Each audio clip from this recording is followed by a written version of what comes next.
छूटा पड़ा है दिमाग से, बुद्धि से, और उन लोगों का गुलाम है। मकान खुद बनाता है और कहता है जरा बता दियो कौन से दिन मकान में घुसना है। अरे सरिया तूने लगाया, सीमेंट तूने लगाया, मजदूरी का पैसा तूने दिया, और तू कह रहा है कि भैया मुझे बताओ किस दिन घुसना है। बच्चा तूने पैदा किया, मेहनत तूने पैदा की, और तू कह रहा भगवान की कृपा से भगवान की कृपा से बेटा प्राप्त हुआ। अरे भैया ये तो वही हो गया जैसे कि पहले काल्पनिक कथाओं में उनकी वजह से उन्हें सपने में आते थे और सुबह बच्चे पैदा हो जाते थे। भैया तुम्हें जो तुम्हारी मेहनत है उसे अपनी मेहनत बताओ, उसके लिए नाम तुम उनसे रखवाते हो अपने बच्चों का, पैदा तुम्हारी बीबियां करती हैं, अपने बच्चों का पहला भोजन कब खिलाना वो तुम्हें बताते हैं। तो तुम सुबह से लेकर शाम तक जिनके गुलाम हो उनके खिलाफ बोलने के लिए तुम्हारे पास हिम्मत चाहिए, और वो हिम्मत देने के लिए मैं खड़ी हूँ, डरो मत। ये बहुत ही शातिर, चालाक और होशियार किस्म के दलित हैं, पढ़े लिखे। इसमें बहुत बड़ी लॉबी तैयार हो गई है।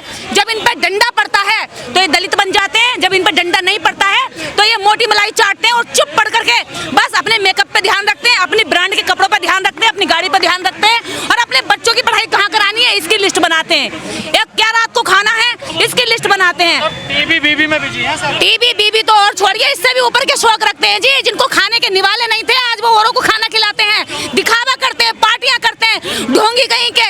आज वो कुत्ते पालते हैं, बिल्लियां पालते हैं, लेकिन अपने समाज के, अपने गरीब भाई को घर में घुसने की एंट्री तक नहीं देते। ये उनकी सोच हो गई है। दलितों ने नया शौक और पाला, कुत्ते पालते, ब्रांडेड, बड़े बड़े ब्रांडेड कुत्ते पाल रखे हैं, लेकिन जब उसका सगा भाई आता है ना, कुत्ते के लिए खाने का जो पेडिग्री है वो आ जाएगा 2000 का, 5000 का, लेकिन अपने गरीब समाज के भाई जब घर में आते हैं तो 2 रुपए की चाय पिलाते हुए भी दम निकलता है। उसे लगता है पैर लेकर घर में आ गया, गंदे कर दिया, और घर को भी, घर भी साफ करना पड़ेगा। ऐसे नकारा निकम्मे दलितों की वजह से आज ये शोषण हो रहा है। और जब एक एक के होता है तो फिर 10-10 आकर के चिल्लाते हैं। हाँ, तब क्यों चिल्ली पो करते हो भाई?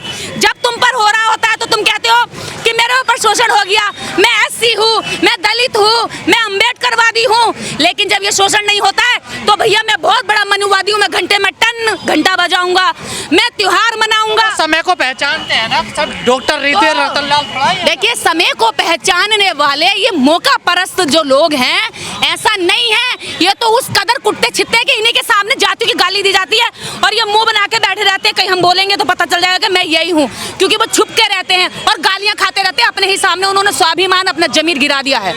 आज आपने कई लोगों के लिए दिक्कत पैदा कर दी। मैंने किसी के लिए दिक्कत पैदा नहीं की है। मैं हजारों ऐसे लोगों को जानती हूँ और वो सुन रहे होंगे, और ऐसा भी ये समझते हैं कि मेरे सामने उन्होंने ऐसा किया है कि मेरे सामने वो बता रहे अपने गरीब भाई को बिठा नहीं रहे और निर्देश को बिठा रहे, क्योंकि निर्देश से उनको डर लगता है कि निर्देश बाहर जाकर के क्या बोले, कि नाम लेके बोल दिया तो मेरी तो बेइज्जती हो जाएगी। इसलिए वो मेरे सामने अपने ही गरीब आदमी को ये कह रहा है कि इनकी तो औकात ही ये है, और वो सुन भी रहे होंगे इस बात को कि वो अपने समाज के भाई बहन को ये कहते हैं कि ये तो पिटने लायक है, ये सुधरने लायक नहीं, बड़ा लीचड़ समाज है। अरे उसी लीचड़ समाज से तुम उठ करके थोड़े से सीढ़ी से ऊपर के आगे तुमने इस समाज को लीचड़ बता दिया। इसके लिए काम क्या करा है? आप इतना जगा रहे हैं फिर भी मंदिरों में जा रहे हैं। देखिए मंदिरों में तो पढ़े लिखे भी जा रहे हैं। पढ़ा लिखा जब जागरण करता है तो अनपढ़ आदमी ये सोचता है कि इसको जो कार मिली है ये जागरण से मिली है, इसको जो गोरी बीबी मिली है जागरण करने से मिली है, इसके जो अंडे जैसे गोरे बच्चे हो रहे हैं ये भी जागरण करने से हो रहे हैं, देवी के मैया की कृपा से हो रहे हैं। तो वो बेचारा कर्जा लेके जागरण करता है,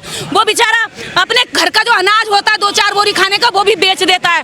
तो ये पढ़े लिखे उनको इंस्पायर कर रहे हैं कि आप ऐसा करो, ढोंग करो, पाखंड करो। तो ये ढोंगी पाखंडी पढ़े लिखे जब तक पाखंड नहीं छोड़ेंगे ना, जब तक इनका सामाजिक बहिष्कार नहीं होगा और निर्देश नहीं कहेगी तो फिर कौन कहेगा इनसे? कौन कहेगा मुझे बताइए? वो चाटुकार कहेंगे, काय का डर? मैं जो अपने लोगों से काय का डर? मैं तो कह रही हूँ इन्हें खचड़ खचड़ के बाहर लाऊंगी मैं निकाल करके। बाहर चलो, ये जो तुम्हें मकान बिल्डिंग मिली है ना, ये तुम्हें बाबा साहेब के रहमो करम पे मिली है, तुम्हें किसी देवी देवता। हमने मेहनत करी, हम लिखे पढ़े हैं। मेहनत तो तुम्हारे दादा परदादा भी करते थे। अरे उनके पिछवाड़े पर चिथड़े भी नहीं होते थे, झाड़ू बांध के चलाते थे उनको। तो तब कहाँ गई थी ये सारी मेहनत? तब तो इससे भी ज्यादा मेहनत करते थे। आपको तो नहीं मिली नौकरी? नौकरी मुझे नौकरी करनी नहीं थी भाई साहब। अगर मैं नौकरी करती तो ये खाल कैसे उतारती, इनको जगह सोए हुए कैसे जगाती, ना हिलाती कैसे? नौकरी में बैठा हुआ आदमी ऐसे हो जाता। तो हिल कहाँ रहे? ये तो कुंभकर्ण से। अरे हिलेंगे हिलेंगे ऐसी हिलेंगे। निर्देश जैसी जिस दिन 100 तैयार हो गई ना, यहाँ से जब बोलने वाली हो गई ना, तो इनके जो है जमीर पर चोट लगेगी और ये जागेंगे। ऐसा नहीं है कि मुझे इनसे एक उम्मीद भी है, इसलिए मैं अपनी एनर्जी खपा। खीर पूरी बनवाते हैं सावन में। सावन में खीर पूरी बना के कौओं को खिला रहे, लेकिन सगा भैया घर में आ रहा है तो कह रहे रात की पड़ी होगी, दे दो इसे, विदा करो जल्दी से। मतलब कौआ तुम्हारा बाप हो गया, सगा भाई तुम्हारा जो है कुछ नहीं है। जब बाप जिंदा था तो 2 रुपए की पैरासीटामोल नहीं दी दवाई के अभाव में, वो मर गया, और जब मर गया तो बुला करके चुटियाधारी को कह रहे हैं 56 भोग खा लो और हमारे बाप को पहुंचा दो। ऐसे पैसा मिलता है आपको समाज को गाली देने के लिए? इसका पैसा मुझे, मेरे पास ये बात बोलने के लिए पैसे की जरूरत नहीं है, ये बात बोलने के लिए जिगर की जरूरत है और सच्ची विचारधारा की जरूरत है जो निर्देश के पास भरपूर है। सॉल्यूशन क्या है सबका? सॉल्यूशन ये है, बाबा साहब का साहित्य पढ़े और सच्चाई से पढ़े, ईमानदारी से पढ़े, अपने समाज के प्रति दर्द रखें। तुम्हारा गरीब समाज जहाँ से तुम उठ के आए हो, तुम उस संख्या की वजह से तुम्हें रिजर्वेशन मिला है, तुम्हारा गोरा चेहरा देखकर या तुम्हारी योग्यता देख करके नहीं मिला है। तुम्हें रिजर्वेशन यदि मिला है तो सांसद भी बैठे हैं तो रिजर्वेशन संख्या की वजह से मिला कि हमारी संख्या इतनी है। तो तुम्हें जो मिला है इसको समाज को पे बैक करो। तुम्हारे हिस्सेदारी जैसे मिली है उसमें हिस्सेदारी समाज की भी बनती है, तुम्हारे बीवी बेटा की नहीं है। इसमें तुम्हारी जो जिम्मेदारी बनती है उसको समझो, वरना आने वाले समय पे तुम्हें जूते मार मार के ना घरों से निकाल करके यही आरएसएस के लोग भगा देंगे और सबसे पहले तुमसे छीना जाएगा, क्योंकि गरीब का क्या लूटेगा, उसमें तो कुछ लूटने के लिए है नहीं, वो तो मजदूरी करता रात को खाता है, इकट्ठा तो तुमने कर रखा है, सबसे पहले तुम्हारा लूटेगा, इसलिए तुम पहले जाओ। जब भी इस देश के अंदर कोई भी बहुजन समाज का बच्चा गरीबी से, मजबूरी से और दुश्वारियों से उठकर आता है, शिक्षित होता है, पढ़ता है, सम्मान का जीवन जीता है, स्वाभिमान का जीवन जीता है, तो जातिवादियों को वो सहन नहीं होता। ये तो देश का सच और कड़वा सच है और इसी का शिकार डॉक्टर ऋतु हो चुकी हैं, जिसकी वजह वो खुद भी बताती हैं कैमरे के सामने कि मैं क्यों अच्छी दिखती हूँ, मैं क्यों अच्छी इंग्लिश बोलती हूँ, मैं क्यों यहाँ पर अच्छे से क्लास को मेंटेन करती हूँ। ये सब जो है जातिवादी प्रिंसिपल से बर्दाश्त नहीं हुआ और इसलिए डॉक्टर ऋतु को यहाँ पर जातिवाद का जो उनका मानसिक दंश था वो झेलना पड़ा। इस देश के अंदर रोहित वेमुला, पायल तन्वी और बहुत सारे लोग ये सीरीज बनाना चाहते हैं कि एक के बाद एक आपके मेधावी बच्चों को हम मार देंगे, या वो खुद आत्महत्या कर लेंगे या हम आत्महत्या करके रुकेंगे कैसे? इसका क्या रास्ता है? इसका एक ही रास्ता है, जैसे आज यहाँ पर लोग इकट्ठे होकर के जातिवादियों के खिलाफ आवाज उठा रहे हैं, ऐसे ही आवाज उठानी पड़ेगी। क्योंकि इस देश के अंदर जितनी भी ये आज की सरकार है या अभी तक की सरकारें रही हैं, उन्होंने आज तक भी दलितों का वोट तो लिया, लेकिन दलितों के हक हकूक की बात कभी नहीं की, न उनके ऊपर हो रहे शोषण के खिलाफ कभी कोई भी मजबूती से एक्शन लिया। कहा जाता है भारत तो जाति मुक्त हो चला है।